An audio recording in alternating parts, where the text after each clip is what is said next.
দীর্ঘদিন পরে অবশেষে গ্রামের বন্ধুর সাথে আবারও সেই দেখা।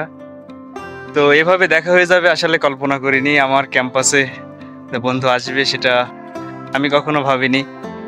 তো যখন গ্রামে ছিলাম তখন তো বন্ধুর সাথেই ছিলাম এবং নানান জায়গায় ঘোরাঘুরি, সুন্দরবন, তারপরে আমাদের বিদ্যালয়ের যে পুনর্মিলন অনুষ্ঠান সেখানেও বন্ধুর সাথেই ছিলাম। তো এভাবে বন্ধু হঠাৎই ক্যাম্পাসে চলে আসলো। ছোটবেলার বন্ধু বান্ধবগুলো তো সারা জীবনই থেকে যায়। এইখানের বন্ধু বান্ধব হয়তো 2 দিন পরে সকলেই সবার কাজে নানান ব্যস্ততায় চলে যাবে। তো এই বন্ধু বান্ধবগুলোই কিন্তু আসলে থাকবে। তো আমাদের ক্যাম্পাস সম্পর্কে যে তার অনেক ধারণাই আছে আবার নেই, তো তাকে একটু ঘুরে দেখানোর ট্রাই করলাম।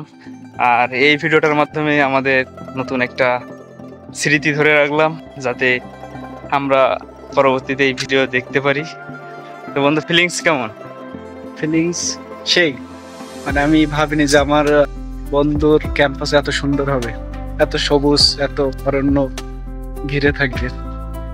তো আমরা একটু ঘুরে দেখি। আর এই ভিডিওটা টাইম লাইনে থাক, যদি ভালো লাগে তাহলে অবশ্যই আপনারা লাইক কমেন্ট করবেন। সকলকে ধন্যবাদ।